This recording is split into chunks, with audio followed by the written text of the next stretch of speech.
हफ्ते के आखिरी कारोबारी दिन बाजार में छोटे दायरे में कारोबार देखने को मिला। निफ्टी 30 अंक गिरकर 24,400 के पास बंद हुआ। कैपिटल मार्केट, मेटल, फार्मा और तेल गैस शेयरों ने आज बाजार पर दबाव बनाया। वहीं मीडिया, टेलीकॉम, कंज्यूमर ड्यूरेबल और कैपिटल गुड्स से बाजार को आज सपोर्ट मिलता हुआ नजर आया। टाटा मोटर्स पैसेंजर व्हीकल का शेयर आज 5% टूटकर निफ्टी का टॉप लूजर बना। निफ्टी बैंक में भी आज गिरावट का ही रुख रहा। निफ्टी बैंक 144 अंक गिरकर 57,500 के पास बंद हुआ। आज सरकारी बैंकों ने बैंकिंग शेयरों पर दबाव बनाया। एसबीआई का शेयर 1% से ज्यादा गिरकर आज निफ्टी बैंक का टॉप लूजर रहा। इसके अलावा यूएस स्मॉल फाइनेंस बैंक और आईडीएफसी फर्स्ट बैंक में भी 1% से ज्यादा की गिरावट देखने को मिली। फार्मा शेयरों पर भी आज दबाव देखने को मिला। निफ्टी फार्मा इंडेक्स आज करीब 1% टूटा। इंडेक्स के 20 में से 17 शेयर आज लाल निशान में बंद हुए। इप्का लैब्स का शेयर आज करीब 4% टूटकर इंडेक्स का टॉप लूजर रहा। वहीं अल्केम लैब्स और पीरामल फार्मा के शेयरों में भी 2 से 4% की गिरावट देखने को मिली। तेल और गैस शेयरों में भी आज बिकवाली देखने को मिली है। Nifty oil and gas index आज करीब 0.5% लुढ़का। इंडेक्स के 15 में से 9 शेयर आज गिरावट में ही दिखे। ऑयल एंड इंडिया का शेयर आज 2% लुढ़ककर इंडेक्स का टॉप लूजर बना। वहीं गेल और ओएनजीसी में भी आज 1 से 2% की गिरावट ही देखने को मिली। मेटल शेयरों में आज बिकवाली हावी रही। निफ्टी मेटल इंडेक्स आज लाल निशान में बंद हुआ। इंडेक्स के 14 में से 8 शेयरों में गिरावट देखने को मिली। नाल्को का शेयर करीब 6% टूटकर इंडेक्स का टॉप लूजर रहा। वहीं हिंद जिंक और हिंद कॉपर में भी आज 2.5 से 3% की गिरावट देखने को मिली। आईटी शेयरों पर भी आज दबाव हावी रहा। निफ्टी आईटी इंडेक्स आज 0.5% लुढ़का। इंडेक्स के 10 में से 6 शेयर आज लाल निशान में बंद हुए। कोफोर्ज का शेयर 1% से ज्यादा गिरकर इंडेक्स का टॉप लूजर बना। वहीं एलटीआई, माइंट्री और टीसीएस के शेयरों में भी 1% तक की गिरावट देखने को मिली। वहीं इन्फोसिस और टेक महिंद्रा के शेयर भी आज 1% तक लुढ़कते हुए नजर आए। ऑटो शेयरों की रफ्तार भी आज धीमी पड़ गई। निफ्टी ऑटो इंडेक्स आज 0.5% गिरा। इंडेक्स के 15 में से 10 शेयर आज लाल निशान में बंद हुए। टाटा मोटर्स पैसेंजर व्हीकल्स का शेयर 5% लुढ़ककर इंडेक्स का टॉप लूजर बना। इसके अलावा अशोक लेलैंड और भारत फोर्ज में भी 1% से ज्यादा की गिरावट देखने को मिली।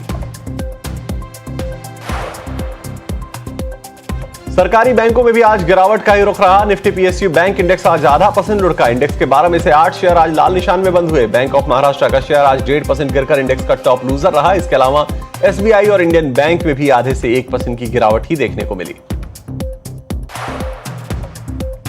कंज्यूमर ड्यूरेबल्स शेयरों में आज खरीदारी हावी रही। एलजी इलेक्ट्रॉनिक्स का शेयर आज करीब 9% चढ़ा। वहीं वोल्टास के शेयर में आज 2.5% की गिरावट देखने को मिली। वहीं हैवेल्स इंडिया का शेयर 2% लुढ़का। हालांकि इसके उलट अगर आप ब्लू स्टार के शेयर को देखेंगे तो वहां 0.5% की गिरावट देखने को मिली। रेलवे शेयरों में आज गिरावट देखने को मिली। रेलवे शेयरों में टीटागढ़ रेल का शेयर सबसे अधिक यानी 2% से ज्यादा गिरा। वहीं राइट्स और आईआरसीटीसी के शेयरों में भी 1% से ज्यादा की गिरावट देखने को मिली। वहीं डिफेंस शेयरों में आज मिला जुला एक्शन देखने को मिला। भारत डायनेमिक्स और एचएएल के शेयर 1% तक चढ़े। वहीं कोचिन शिपयार्ड का शेयर 1% टूट गया। ज्यादातर अडानी ग्रुप शेयरों में आज मिला जुला ही कारोबार देखने को मिला। अडानी एंटरप्राइजेस का शेयर आज 2.5% से ज्यादा चढ़ा। वहीं अडानी एयरपोर्ट्स के शेयरों में भी 2% की तेजी देखने को मिली। अडानी एनर्जी और अडानी ग्रीन के शेयर करीब 2% चढ़े। हालांकि इसके उलट अडानी पावर, अंबुजा सीमेंट्स के शेयर आज लाल निशान में बंद होते हुए नजर आए। सीमेंट शेयरों में आज दबाव देखने को मिला। वहीं श्री सीमेंट और इंडिया सीमेंट में करीब 2% की गिरावट देखने को मिली। जबकि जेके सीमेंट करीब 1% नीचे बंद हुआ। अंबुजा सीमेंट्स और एसीसी में भी करीब 0.5% की गिरावट देखने को मिली। जबकि अल्ट्राटेक सीमेंट करीब 3/4% की गिरावट के साथ कारोबार करता हुआ नजर आया। हालांकि डालमिया भारत करीब 1/4% की बढ़त पर दिखा। भारत डायनेमिक्स के पहली तिमाही के नतीजे शानदार रहे। कंपनी का मुनाफा सालाना आधार पर 18 करोड़ से बढ़कर 119 करोड़ हो गया। वहीं आय भी 248 करोड़ से बढ़कर 572 करोड़ पर पहुंच गई। एबिटा में भी बड़ा सुधार देखने को मिला। पिछले साल करीब 45.5 करोड़ के घाटे के मुकाबले इस बार 82.5 करोड़ का एबिटा मुनाफा दर्ज हुआ। हालांकि एबिटा मार्जिन सालाना आधार पर 14.4% पर स्थिर रहा। वहीं नतीजों के बाद शेयर में शानदार 2% की तेजी देखने को मिली। वेल्सपन लिविंग के शेयर में आज इंट्राडे में 10% तक की शानदार तेजी देखने को मिली। होम टेक्सटाइल कारोबार में कंपनी की रेवेन्यू ग्रोथ काफी अच्छी रही है। होम टेक्सटाइल सेगमेंट में सालाना 26.5% की ग्रोथ देखने को मिली है। उसके अलावा एक्सपोर्ट भी बढ़ता हुआ नजर आया। FY27 में कंपनी को डबल डिजिट रेवेन्यू ग्रोथ की उम्मीद है। नतीजों पर पूरी डिटेल के साथ हमारे सहयोगी रविंदर जुड़े हुए हैं। रविंदर, बताइए आखिर क्या हुआ वेल्सपन में जो इंट्राडे में 10% तक की तेजी भी देखने को मिली थी आज? जी बिल्कुल, वेंस्पल लिविंग ने अपने क्वार्टरली रिजल्ट अनाउंस किया था जो काफ़ी स्ट्रॉन्ग आए थे, जिसके बाद स्टॉक में जो इंटरडे बेसिस पे 10% के आसपास की यहाँ पे तेज़ी देखने को मिली। नंबर्स की बात करें तो नंबर्स काफ़ी स्ट्रॉन्ग रहे कंपनी के Q1 FY27 में। सबसे पहले यहाँ पर अगर बात करें रेवेन्यू की, तो रेवेन्यू में 23.7% की यहाँ पे ईयरली बेसिस पे ग्रोथ देखने को मिली। वहीं एबिटा में भी जो है काफ़ी अच्छा खासा 42% से ज़्यादा की यहाँ पे ग्रोथ देखने को मिला। यहाँ पे सबसे स्ट्रॉन्ग परफॉर्मेंस यहाँ पर प्रॉफिटेबिलिटी में देखने को मिला कंपनी पे, जहाँ पर करीब 84% की यहाँ पे ईयर ऑन ईयर बेसिस पर ग्रोथ देखने को मिली 161 करोड़ पर। और इसके पीछे रीज़न है यहाँ पर होम टेक्सटाइल जो सेगमेंट है कंपनी का, उसमें काफ़ी स्ट्रॉन्ग ग्रोथ देखने को मिला, जिसके चलते जो कंपनी का ओवरऑल परफॉर्मेंस है वो अच्छा वो इंक्रीज होता हुआ दिखा। होम टेक्सटाइल बिजनेस की बात करें तो यहाँ पर इसका जो रेवेन्यू 26% की ग्रोथ देखने को मिली ईयरली बेसिस पर, जिसमें एक्सपोर्ट ने जो यहाँ पर इंपॉर्टेंट रोल प्ले किया है। होम टेक्सटाइल एक्सपोर्ट्स जो है 28% के यहाँ पर बढ़े और सेगमेंट मार्जिन भी जो है इंप्रूव होकर 11.7% पर देखने को मिला, जो टैरिफ नॉर्मलाइजेशन और बेटर बिजनेस मिक्स को रिफ्लेक्ट करता है। मार्जिन्स की बात करें तो कंपनी को healthy volume recovery, operating leverage और इंप्रूविंग बिजनेस मिक्स का बेनिफिट मिल रहा है और ओवरऑल मार्जिन्स में भी जो इंप्रूवमेंट लगातार तीसरे क्वार्टर में यहाँ पर ओवरऑल जो कंसोलिडेटेड मार्जिन है कंपनी का, उसमें लगातार तीसरे क्वार्टर इंप्रूवमेंट देखने को मिला। अगर बात करें ब्रांडेड बिजनेस की, तो यहाँ पर ब्रांडेड बिजनेस में भी 24.7% की ग्रोथ देखने को मिली। और फ्लोरिंग बिजनेस की देखा जाए तो यहाँ पर भी जो परफॉर्मेंस काफ़ी एनकरेजिंग रहा है। मार्जिन्स जो है 10.4% पर पहुँच गए, जो कंपनी का हाईएस्ट एवर मार्जिन है इस सेगमेंट का। चलिए आगे बढ़ते हैं। अशोक लेलैंड के नतीजे भी मिले जुले रहे, लेकिन उसके बाद भी शेयर में करीब 2% की गिरावट देखने को मिली। कंपनी की सीवी बिक्री रिकॉर्ड यानी 48,763 यूनिट पर पहुंच गई। सीवी वॉल्यूम में भी सालाना 10% की ग्रोथ दर्ज हुई है, लेकिन इसके बावजूद शेयरों में गिरावट क्यों देखने को मिली, इसकी पूरी डिटेल के साथ हमारे सहयोगी अभी अग्रवाल जुड़ गए। अभी बताइए क्या वजह रही कि अशोक लेलैंड के नतीजों के बाद स्टॉक में गिरावट देखने को मिली। तो अशोक लेलैंड का जैसा कि आपने बताया है कि नंबर्स तो अच्छे हैं, जबकि स्ट्रीट एक्सपेक्ट कर रहा था 7.8% का EBITDA margin, but Ashok Leyland ने 10.1% का एबिटा मार्जिन डिलीवर किया है, जो कि काफ़ी अच्छा माना जाएगा।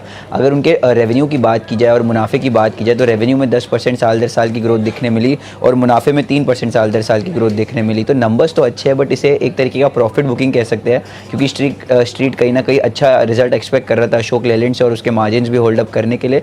तो ये एक तरीके की प्रॉफिट बुकिंग देखी जा सकती है। अगर उसकी वॉल्यूम्स की बात की जाए तो उसमें भी तकरीबन 10% की ग्रोथ देखने मिली और 48,763 यूनिट्स उन्होंने बेचे ये बीते हुए क्वार्टर में।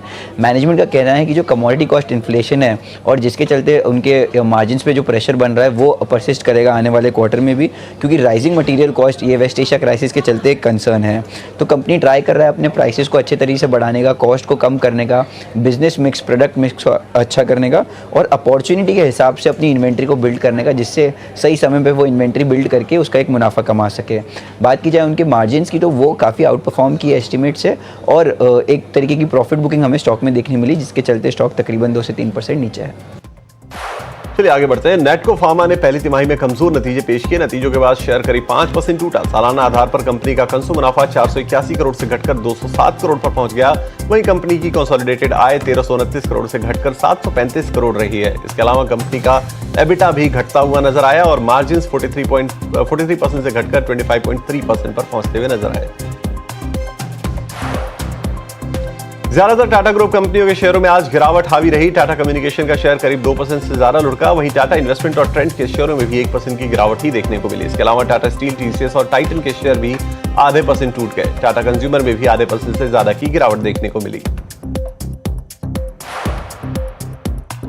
सोने चांदी की चमक आज फीकी पड़ी है। घरेलू बाजार में सोना 1,53,400 के करीब है। सोने में हल्की गिरावट दिख रही है। वहीं एमसीएक्स पर चांदी 2,34,900 के करीब कारोबार कर रही है। चांदी में भी नरमी देखने को मिली है। ग्लोबल मार्केट में भी सोने पर दबाव है। अमेरिकी बाजार में गोल्ड गिरकर ही कारोबार कर रहा है। वहीं सिल्वर और कॉपर में कमजोरी देखने को मिल रही है। कच्चे तेल में आज हल्की तेजी देखने को मिली। ब्रेंट क्रूड का भाव अब $88 के करीब पहुंच गया है। ब्रेंट में 1% की बढ़त है। वहीं WTI क्रूड भी अब $82 के ऊपर कारोबार कर रहा है। यहां भी 1% की तेजी देखने को मिल रही है। हालांकि एमसीएक्स पर क्रूड का भाव 7,760 रुपए के करीब है और इसमें लगभग सपाट कारोबार हो रहा है।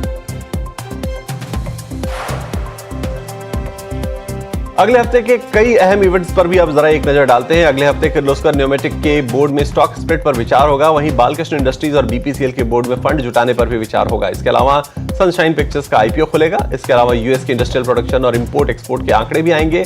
उसके अलावा अगले हफ्ते यूएस एफओएमसी की बैठक के मिनट्स भी जारी होंगे। वहीं यूके और यूरोप के सीपीआई के आंकड़ों पर भी बाजार की नजर रहेगी। चलिए मार्केट टॉप 20 में फिलहाल इतना ही। यहाँ एक छोटे से ब्रेक के लिए हम रुकेंगे, लेकिन ब्रेक के बाद आपके